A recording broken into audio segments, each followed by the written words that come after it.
నమస్కారం, welcome to C news. నా పేరు కృష్ణకుమార్. న్యూస్లో ముందుగా హెడ్లైన్స్.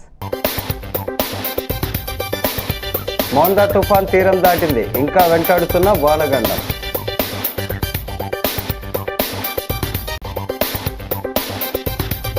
బాధితులకు ధైర్యం చెప్పిన మంత్రి కందుల, ప్రజలకు అందుతున్న సౌకర్యాలపై ఆరా.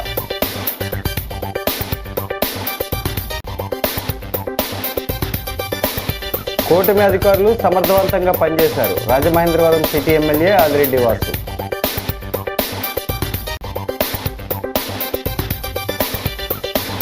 టీటీడీలో అవినీతిపై ఏసీబీ విచారణ, వెల్లడించిన చైర్మన్ బిఆర్ నాయుడు.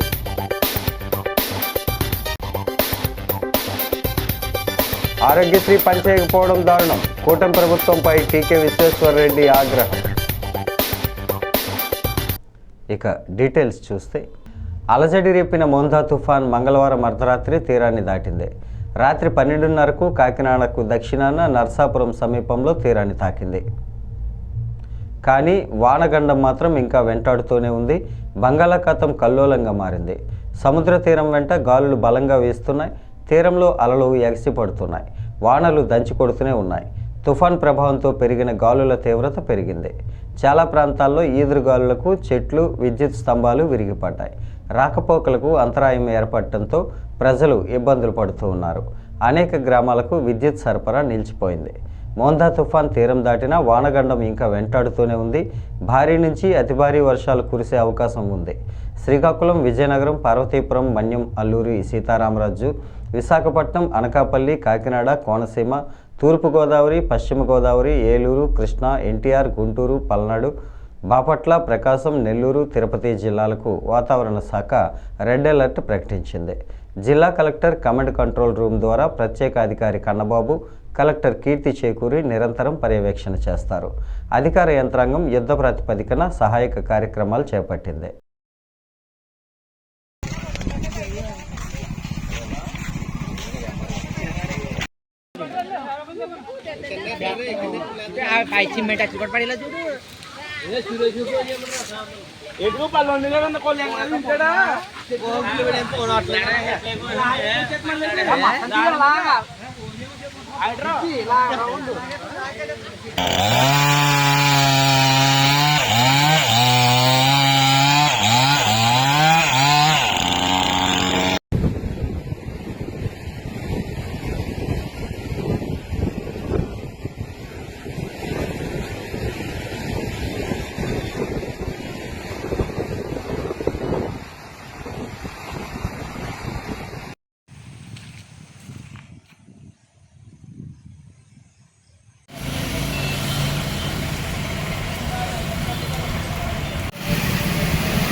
మోందా తుఫాన్ ప్రభావం నేపథ్యంలో ఉండ్రాజవరం, పెరవలి, నిడదవోలు రూరల్ మండలాల్లోని పలు గ్రామాల్లో వర్షంలోనే మంత్రి కందుల దుర్గేష్ పర్యటన చేశారు. వర్షపు నీరు నిల్వ ఉండకుండా త్వరితగతిన చర్యలు చేపట్టాలని అధికార యంత్రాంగాన్ని మంత్రి ఆదేశించారు.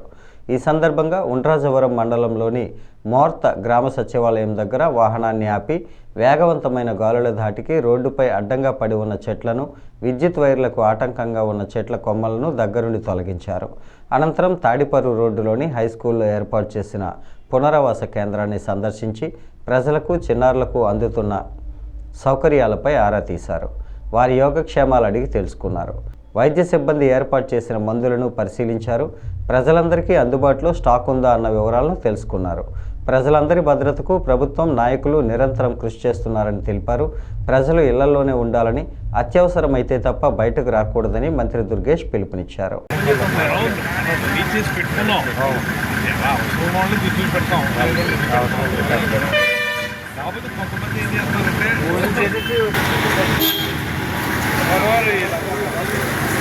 భోజనాలు ఏర్పాటు చేశారా?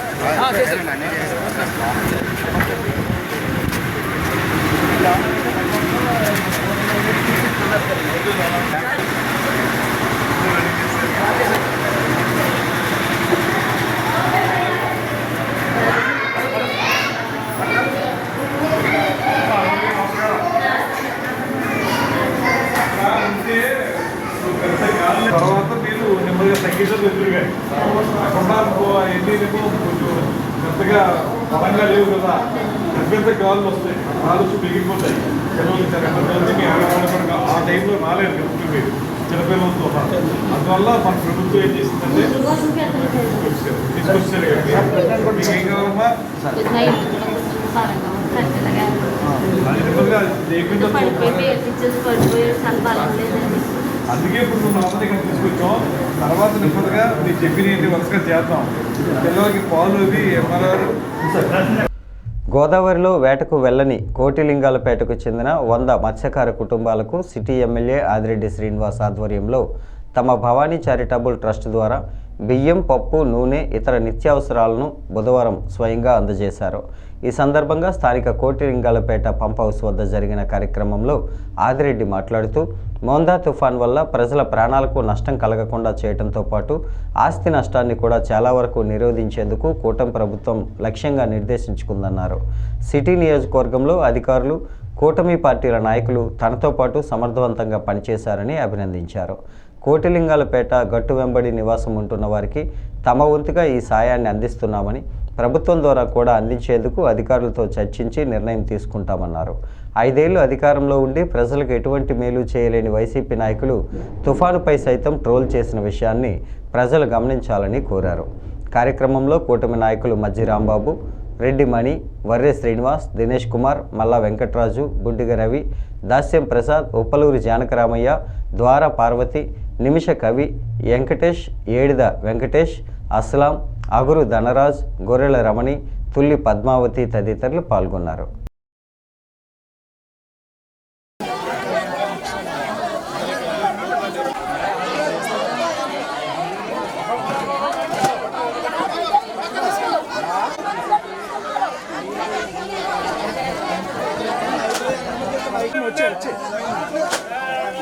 రెండిళ్ళకి మీటర్లు బిగించమని చెప్పి ఎలక్ట్రికల్ డిపార్ట్మెంట్ 2 రోజుల్లో అట్లా ఇచ్చేస్తారు. ఒకటి. రెండవది వాటర్ కుళాయి కావాలన్నారు డిపార్ట్మెంట్ ఆఫీసర్. మీరు ఎప్పటికి ఇస్తారు? రేపు సాయంత్రానికి అక్కడ కుళాయి మీకు వేయించేస్తారు, అది కూడా చేయిస్తారు. 2. మూడోది, పునరావాస కేంద్రాలకు వచ్చిన వాళ్ళకే ప్రభుత్వం నుంచి ఈ సహాయాలు అందుతున్నాయి, మాకేంటి అని అడుగుతున్నారు. అందుకని ముందు భవానీ చారిటబుల్ ట్రస్ట్, మా ట్రస్ట్ నుంచి మీకు ఇస్తున్నాం. ఆఫీసర్ గారు వచ్చారు ఫిషరీస్ డిపార్ట్మెంట్, ఎలా చేయాలి, ఏ విధంగా మీకు లాభం చేకూర్చాలన్న దాని మీద ఆయన చర్చించి అది కూడా నాకు తెలియజేస్తారు. అతి దగ్గరలో మీకు చేసే కార్యక్రమం చేస్తాం. కానీ వీళ్ళు ఏంటంటే రీహాబిలిటేషన్ అనేది వీళ్ళకి లేదు కాబట్టి, ఇక్కడ ఉన్న వాళ్ళే కాబట్టి వీళ్ళకి లేకపోవడం వల్ల 2 రోజుల నుంచి వేటకి వెళ్ళకపోవడం వల్ల ఇబ్బందులు పడుతున్నారని గ్రహించి సుమారు 70 నుంచి 80 100 కుటుంబాలు 100 కుటుంబాలు కూడా మా భవానీ చారిటబుల్ ట్రస్ట్ నుంచి 100 కేజీలు 10 కేజీలు రైస్ మనిషి కుటుంబానికి 10 కేజీలు రైస్, పప్పు, కందిపప్పు, పంచదార, నూనె వాళ్ళందరికీ కూడా మా భవానీ చారిటబుల్ ట్రస్ట్ నుంచి ఇవ్వడం జరుగుతూ ఉంది. ఫిషరీస్ డిపార్ట్మెంట్ వాళ్ళని కూడా రమ్మన్నాను, ఒకసారి డిస్కస్ చేసి, ఆఫీసర్స్ కూడా వచ్చారు, ఇప్పుడు ప్రెస్ మీట్ అయ్యిందో డిస్కస్ చేసి ఏంటి అసలు వీళ్ళకి ఒక వినూత్నమైన సమస్య. లంకల్లో ఉన్న వాళ్ళని రీహాబిలిటేట్ చేసినప్పుడు ప్రభుత్వం నుంచి కాంపన్సేషన్ వెళ్తూ ఉంది. కానీ వీళ్ళు గోదావరి గట్టమ్మట ఉన్నారు కాబట్టి రీహాబిలిటేషన్ ఉండట్లేదు. కానీ వేట నిషేధ సమయంలో వాళ్ళు వెళ్లకుండా ఉండడం వల్ల కాస్త వాళ్ళకి ఇబ్బంది ఉంటా ఉంది. కాబట్టి కుటుంబంలో వాళ్ళకి ప్రభుత్వం నుంచి వచ్చేది ఏ విధంగా అందించాలన్న దాని మీద కూడా రివ్యూ చేసుకొని ఫర్దర్గా వాళ్ళకి ఏ ఇబ్బంది లేకుండా చూస్తామని కూడా తెలియజేస్తూ నేను ఒకటే చెప్తా ఉన్నా, అధికారులు పనిచేశారు, నా కూటమి ప్రభుత్వం పనిచేసింది, నా కుటుంబ సమానులైన తెలుగుదేశం పార్టీ నాయకులందరూ కూడా రోడ్ల మీద ఉన్నారు. ప్రతిపక్ష పార్టీ హోదా కావాలని అడుగుతున్న వైసీపీ నాయకులందరూ ఎక్కడున్నారు? గత 2 రోజులుగా మీరు అందరూ ఎక్కడున్నారు? మీడియా ముందు వచ్చి ఇష్టానుసారంగా మాట్లాడేసి నోరు గట్టిగా లేపేసి అరిచేస్తే ఓట్లు రాలవు. ప్రజలు అన్నీ చూస్తూ ఉన్నారు, ప్రజలకు అర్థమవుతూ ఉంది. వీడియోల్లో రీచ్లు రావడం వల్ల ప్రజలకి మేలు జరగదు, ఓట్లు రాలవు. ప్రజాక్షేత్రంలో ఉన్నవాడే నాయకుడు అవుతాడు. ఆ వ్యత్యాసం తెలియక ఇంకా కొంతమంది అది వాపో బలుపో తెలియక ఇంకా కార్యక్రమాలు చేస్తూ ఉన్నారు. నేను మరలా చెప్తా ఉన్నాను, నా కుటుంబ సమానులైన బీజేపీ, తెలుగుదేశం, జనసేన ఉదయం 2-3 కూడా రోడ్ల మీదే ఉన్నాం, ప్రజలకు అందుబాటులో ఉన్నాం. వైసీపీ పార్టీ ఎక్కడుంది? గత 5 సంవత్సరాలు ప్రతిపక్షంలో ఉన్నా కూడా ఇలాంటి కెలామిటీస్ వచ్చినప్పుడు మేము అప్పుడు కూడా ఫీల్డ్లోనే ఉన్నాం, రోడ్ల మీదే ఉన్నాం, ప్రజల దగ్గర ఉన్నాం. అప్పుడు మీరు రాలేదు, ఆఫీసుల్లో కూర్చున్నారు కమాండ్ కంట్రోల్ రూముల్లో, ఇప్పుడు ఇళ్లలో కూర్చున్నారు, అంతే తేడా. ఎప్పుడైనా ఇంట్లోనే ఉంటున్నారు.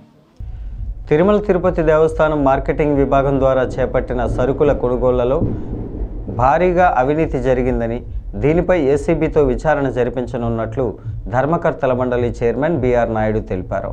ఈ ఏడాది వైకుంఠ ద్వార దర్శనం యథావిధిగా 10 రోజులు కొనసాగుతుందన్నారు. తిరుమలలోని అన్నమయ్య భవనంలో బోర్డు సమావేశం బిఆర్ నాయుడు అధ్యక్షతన నిర్వహించారు. ఈవో అనిల్ కుమార్ సింఘాల్, అదనపు ఈవో వెంకయ్య చౌదరి సభ్యులు పాల్గొన్నారు. 103 అంశాలపై చర్చించారు. నవంబర్ 17 నుంచి 25 వరకు జరగనున్న శ్రీ పద్మావతి అమ్మవారి బ్రహ్మోత్సవాల బుక్లెట్ను ఆవిష్కరించారు. సమావేశం తీర్మానాలను చైర్మన్, ఈవో విలేకరులకు వివరించారు. టీటీడీ ప్రొక్యూర్మెంట్ విభాగంలో వైకాపా ప్రభుత్వం నుంచి కొనసాగుతున్న కొందరు మార్కెటింగ్ కొనుగోలు కమిటీ ఉద్యోగులు భారీగా అవినీతికి పాల్పడుతున్నట్లు గుర్తించామన్నారు. ఉదాహరణకు 350 రూపాయలు విలువ చేసే సాలువాను 1334 రూపాయలకు కొన్నట్లు రాశారు. ఇలా సుమారు 50 కోట్ల అవినీతి జరిగింది. ఈ విభాగం సిబ్బందిపై ఏసీబీతో విచారణ జరిపిస్తామని తెలిపారు. ఈ ఏడాది వైకుంఠ ద్వార దర్శనం యథావిధిగా 10 రోజుల పాటు కొనసాగుతుందని, దీనికి దర్శన టోకెన్ల జారీ ఆన్లైన్లోనా ఆఫ్లైన్లోనా అన్నది 10 రోజుల్లో తెలియజేస్తామని చెప్పారు. 10 రోజులు ఏ విధంగా నిర్వహించాలి అనే దాని మీద కూడా ఒక ఎక్స్పర్ట్స్ కమిటీని వేస్తున్నాము. లోకల్గా కూడా ఉన్నటువంటి కొన్ని ఆర్గనైజేషన్ వాళ్ళని కూడా సలహాలు తీసుకొని గతంలో జరిగినటువంటి చిన్న చిన్న ఇన్సిడెంట్లు అన్ని ఏదైతే ఉన్నాయో అవన్నీ కూడా బేరీ చేసుకొని ఇంకా అట్లాంటివి పునరావృతం కాకుండా మనం చర్యలు తీసుకోవాలనేది నిర్ణయం తీసుకున్నాం.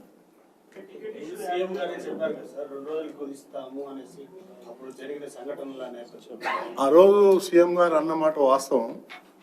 తర్వాత ఎక్కువ మంది దర్శనం చేసుకుంటే బాగుంటుంది కదా అనేటువంటి పాయింట్లో వాళ్ళు మాకు క్లియర్గా ఆదేశాలు ఇచ్చారు.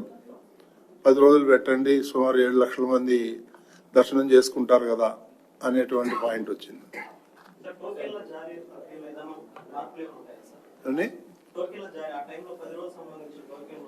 అవి యాజ్ యూజువల్గా ఉంటాయండి. దాన్ని ఎట్లా స్ట్రీమ్ చేయాలనే దాని మీద కమిటీ వేస్తాం. ఇంకా టైం ఉంది కదా 2 ఏళ్ళు. ఇప్పుడంటే దీంట్లో గత 3 సంవత్సరాల నుంచి ఆ ప్రక్రియ జరుగుతూ ఉంది. అయితే గత సంవత్సరము కొన్ని ఇన్సిడెంట్స్ జరిగాయి. ఆ ఇన్సిడెంట్స్ దృష్ట్యా అంటే అటువంటివి మళ్ళీ జరగకుండా ఉండాలి. అది లాస్ట్ టైం కూడా ఆనరబుల్ సీఎం గారు సమీక్షించేటప్పుడు ఇచ్చినటువంటి ఇన్స్ట్రక్షన్. కాబట్టి ఏదైతే తిరుపతిలో కౌంటర్స్ పెట్టి టోకన్ ఇచ్చే విధానం ఉండిందో అది సరైనటువంటి విధానం కాదు. అంటే మనం టెక్నాలజీ బాగా ఉపయోగించే అవకాశం ఉంది. కాబట్టి టోకన్స్ ఏ విధంగా ఇవ్వాలి అంటే 10 రోజులు నిర్వహిస్తున్నప్పుడు దాదాపు 7 లక్షల మంది వరకు దర్శనం చేసుకునే అవకాశం ఉంది వైకుంఠ ద్వార దర్శనం. కాబట్టి ఆ టోకన్స్ ఏ పద్ధతిలో ఇవ్వాలి, ఆన్లైన్ విధానం ఎట్లా ఉండాలి, తిరుమల విధానం ఏ విధంగా ఉండాలి, ఎంతమందికి ఏ విధంగా టోకన్స్ జారీ చేయాలి, అంతా కూడా పారదర్శకంగా ఉండాలి. ట్రాన్స్పరెంట్ మెకానిజంలో టోకన్స్ ఇచ్చే విధానం ఉండాలి. అది ముఖ్యమైనటువంటి నిర్ణయం. అంటే ఆ ట్రాన్స్పరెంట్ విధానము పబ్లిక్ భక్తులకి ఇబ్బంది లేకుండా ఏ విధంగా చేస్తే బాగుంటుంది, దాని మీద ఒక బోర్డు మెంబర్ సబ్ కమిటీ అందరితో సలహాలు సూచనలు తీసుకొని ఇంకొక వారం 10 రోజుల్లో ఆ విధి విధానాలు ఖరారు చేశాక ఆ టోకన్ జారీ చేసేటువంటి ప్రక్రియను ప్రారంభిస్తాము. ముఖ్యంగా ఏంటంటే తిరుపతిలో ఎక్కువసేపు వేచి ఉండి వాళ్ళు తొందరపడి అంటే ముందుగానే టోకన్ క్యూలో ఉంటేనే టోకన్ దొరుకుతాయి, లేకపోతే టోకన్ దొరకపోవచ్చు. అటువంటి వల్ల ఈ లేనిపోయి ఏదైతే స్టాంపీడ్స్ జరిగేటువంటి పరిస్థితి ఉందో అట్లా కాకుండా సో ఆ తిరుపతిలో టోకన్ ఇచ్చే విధానం అది సరైన విధానం కాదని చెప్పేసి ఒక నిర్ణయానికి వచ్చి ఏ విధంగా టోకన్ ఇస్తే పారదర్శకంగా ఉంటుంది, ఇబ్బంది లేకుండా ఉంటుంది, స్మూత్ గా టోకన్ జారీ చేసే ప్రక్రియ చేసుకోవచ్చు, టెక్నాలజీని ఏ విధంగా ఉపయోగించుకోవచ్చు, దాని మీద ఒక వచ్చే వారం 10 రోజుల్లో బాగా ఆలోచించుకొని అన్ని ఆప్షన్స్ తీసుకొని ఆన్లైన్ ఆఫ్లైన్ ఇవన్నీ కూడా డిస్కస్ చేసుకుంటా తిరుమల ఆన్లైన్ ఇవన్నీ కూడా దాని మీద ఒక నిర్ణయం తీసుకోవడం జరుగుతుంది. మోందా తుఫాన్ వల్ల ప్రజల ప్రాణాలకు ఆస్తులకు ఎటువంటి నష్టం కలగకపోవడంతో అందరూ ప్రశాంతంగా ఊపిరి పీల్చుకున్నారని, అన్ని శాఖల అధికారులు సమర్థవంతంగా పనిచేశారని జిల్లా కాంగ్రెస్ కమిటీ అధ్యక్షుడు టీకే విశ్వేశ్వర్ రెడ్డి పేర్కొన్నారు. ది రాజమండ్రి ప్రెస్ క్లబ్లో బుధవారం జరిగిన మీడియా సమావేశంలో టీకే మాట్లాడుతూ ఇటువంటి విపత్కర పరిస్థితుల్లో ఆరోగ్యశ్రీ పథకం సేవలు నిలిచిపోవడం ప్రభుత్వ వైఫల్యమని ధ్వజమెత్తారు. దివంగత ముఖ్యమంత్రి వైఎస్ రాజశేఖర రెడ్డి ప్రవేశపెట్టిన ఆరోగ్యశ్రీ ఫీజు రీయింబర్స్మెంట్ పథకాలను నిర్వీర్యం చేస్తున్న చంద్రబాబును ఏమనాలని ప్రశ్నించారు. పేదలు ఇబ్బంది పడుతుంటే పట్టించుకోకపోవడం దారుణమన్నారు. గతంలో జగన్ కూడా ఫీజు రీయింబర్స్మెంట్ పథకానికి తూట్లు పొడిచారని, ఇప్పుడు చంద్రబాబు కూడా అలాగే వ్యవహరిస్తున్నారని మండిపడ్డారు. అందరూ స్వదేశీ వస్తువులు వాడాలంటున్న మోడీ మాత్రం విదేశీ వస్తువులే వాడుతున్నారని ఆరోపించారు. ఎల్ఐసిలో 32,000 కోట్ల అదానీ సంస్థల అకౌంట్కు ఎందుకు ట్రాన్స్ఫర్ చేశారో చెప్పాలని డిమాండ్ చేశారు. ఎయిర్పోర్ట్లు కేంద్ర ప్రభుత్వ సంస్థలను అమ్మేస్తున్నారని ఆగ్రహం వ్యక్తం చేశారు. కాంగ్రెస్ నాయకులు కిషోర్ కుమార్ జైన్, మేడవరకు భద్రం దొర, బత్తిన చంద్రరావు, బిల్డర్ బాబీ, చిన్న మురళీకృష్ణ, డాక్టర్ రాజశేఖర్, బర్రే సుబ్రహ్మణ్యం తదితరులు ఈ కార్యక్రమంలో పాల్గొన్నారు.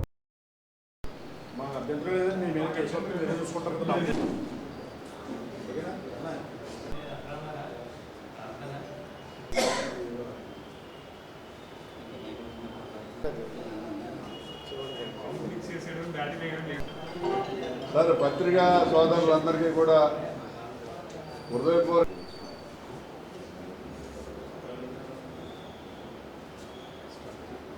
తుఫాను మరి తీరం దాటిందో అందరూ కూడా చాలా మరి మన మామూలుగా ఎవరైనా రాజశేఖర రెడ్డి గారు చేశాడు కాబట్టి వాళ్ళ అబ్బాయి బాగా చేస్తాడని ఎవరైనా అనుకుంటారు. ఇతను ఏంటంటే పండిత పుత్ర పరమసుంట అనేది నిరూపించాడు. రాజశేఖర రెడ్డి గారు పెద్ద పేరున్న వ్యక్తి, అటువంటి కడుపున పరమసుంట పుట్టాడని ప్రజలు చెప్పుకునేలాగా ఏదైతే సామెత ఉందో పండిత పుత్ర పరమసుంట అనే సామెతను అతను నిజం చేసి ఆ 2 పథకాలు పాడు చేశాడు. ఆరోగ్యశ్రీ పాడు చేశాడు, అలాగే ఫీజు కానీ ప్రాణ నష్టం కానీ ఏమి కూడా జరగలేదు. అందుకు మనం భగవంతుడికి మరి కృతజ్ఞులమై ఉండాలి. ఎంతో పెద్ద తుఫాను వస్తుంది, ప్రాణ నష్టాలు జరుగుతాయి, ఆస్తి నష్టాలు జరుగుతాయని అనుకుంటే భగవంతుడి దయ వల్ల చాలా క్షేమంగా అది తుఫాను తీరాన్ని దాటేసింది. ముఖ్యంగా ప్రభుత్వ అధికారులని ప్రశంసించాలి. ఎందుకంటే వాళ్ళు చాలా బాగా ఏర్పాట్లు చేశారు. ఎక్కడికక్కడ మన రాష్ట్రంలో ప్రభుత్వ అధికారులు అందరూ కూడా మరి వాళ్ళు చక్కగా ఏర్పాట్లు చేసి ప్రజలెవరికి ఇబ్బంది లేకుండా చేశారు.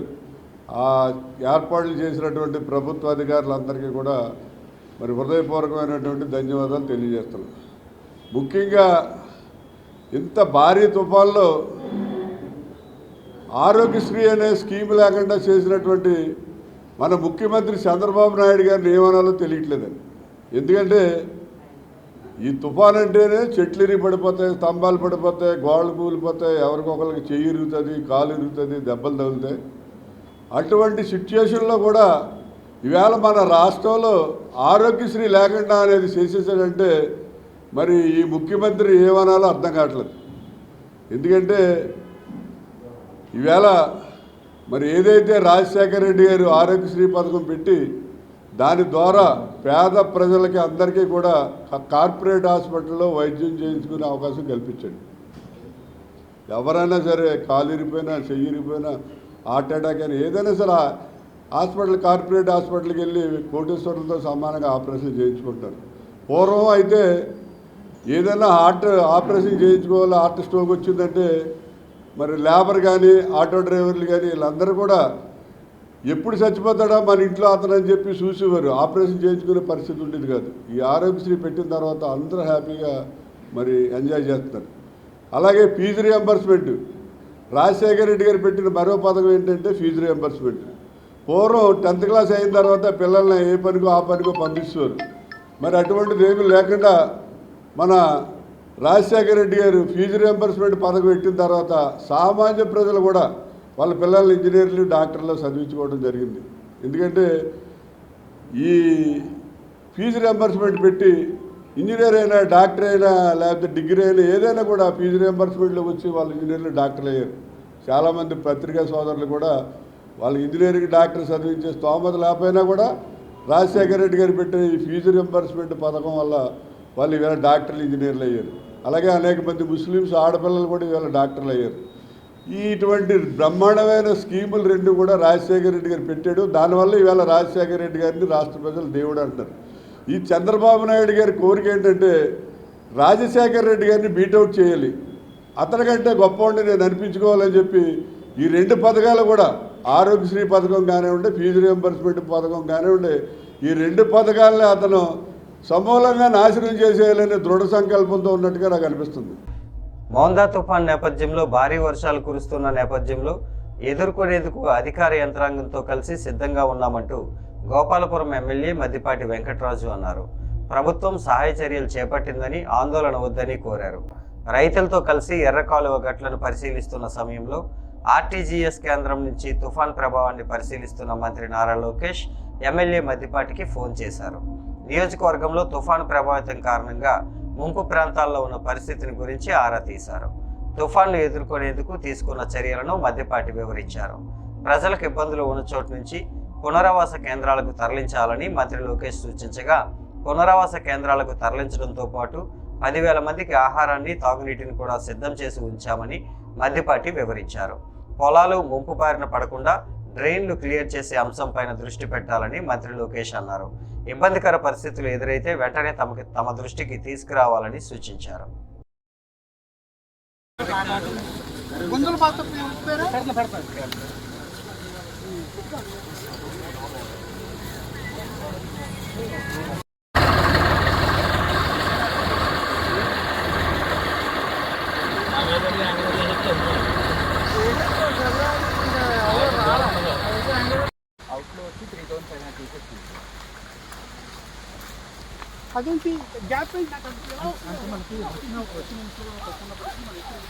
చేస్తే ఎమ్మెల్యే విజిట్కి వచ్చారు సార్. ఇప్పుడు ట్రాక్టర్ మీద అందరు రైతులందరూ ఇక్కడికి ఉన్నాం సార్. ఇప్పుడు చూస్తున్నాం సార్. చూసి ఏదైనా ఉంటే ఎమ్మెల్యే మీతో మాట్లాడతారు సార్. Okay sir.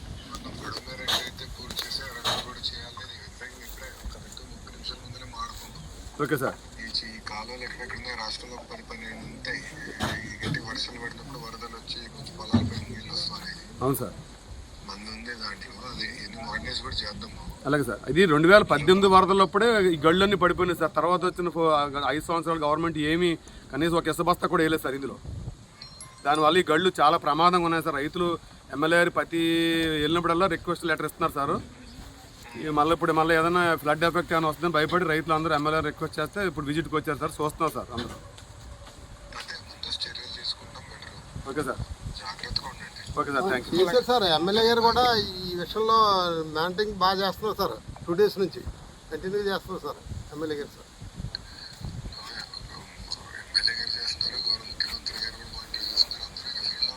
అదే సార్ అందరూ ఉంటున్నాం సార్.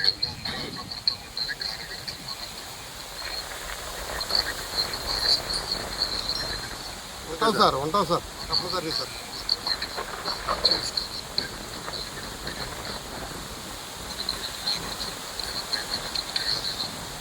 10,000 మంది వరకు ఫుడ్ కూడా అరేంజ్ చేయించారు సార్ ఎమ్మెల్యే గారు.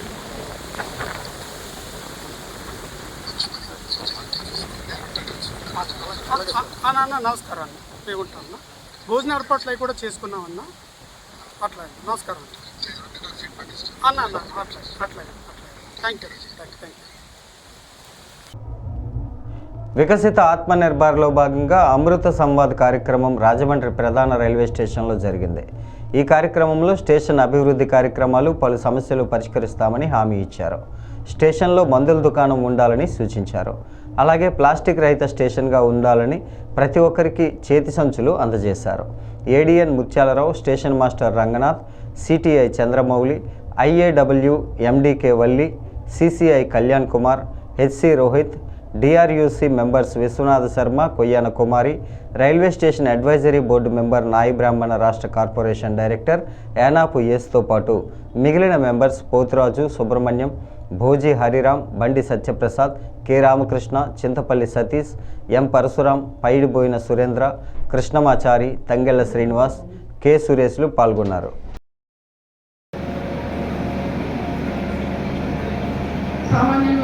సామాన్యంగానే కనబడలేదు కదంటే మీరు ఈ రైల్వే వ్యవస్థలో మార్పు చేయాలని నేను కోరుకుంటున్నానండి. థ్యాంక్ యూ తప్పనిసరిగా వస్తారండి. అదే చెప్తున్నాను సార్. ఇవన్నీ కూడా గతంలా కాకుండా ఇప్పుడు తెచ్చి పెట్టుకోవాలి ఇవన్నీ కూడా.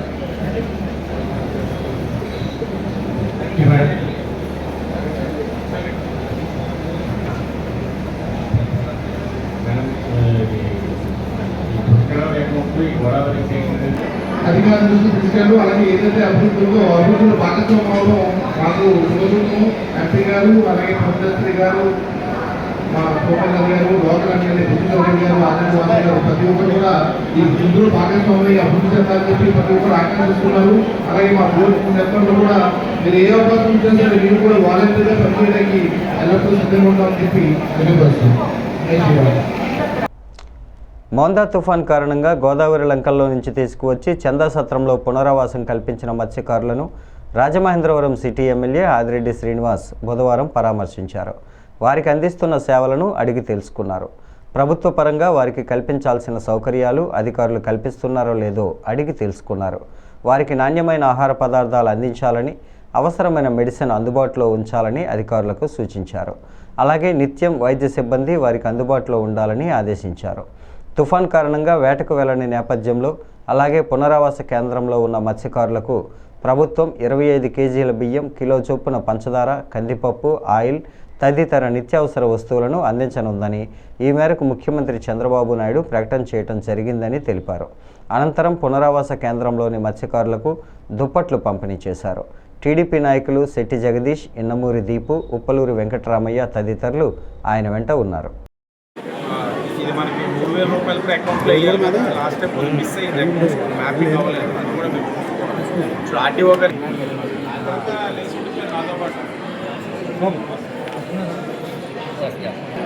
డ్యామేజ్ కింద ఇది ఒకటి నోట్ చేయించేసాం.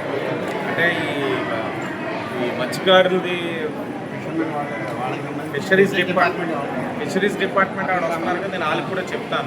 మీరు కూడా వాళ్ళ profit is damage 30 KG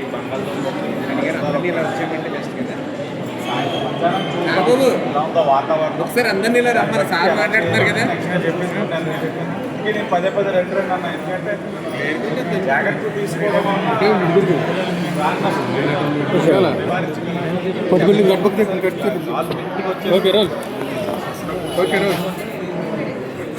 Montha తుఫాను తీవ్ర ప్రభావం చెప్పడంతో తూర్పుగోదావరి జిల్లా వ్యాప్తంగా వర్షాలు కురిశాయి. భారీ వీధులుగాలులతో. బులెటిన్ ముగించే ముందు హెడ్లైన్స్ మరోసారి.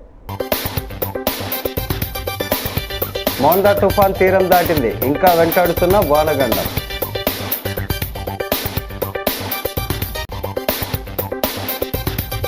బాధితులకు ధైర్యం చెప్పిన మంత్రి కందుల, ప్రజలకు అందుతున్న సౌకర్యాలపై ఆరా.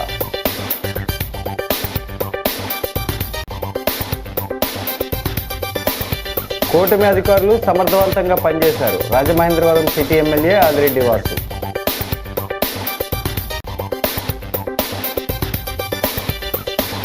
టీటీడీలో అవినీతిపై ఏసీబీ విచారణ, వెల్లడించిన చైర్మన్ బిఆర్ నాయుడు.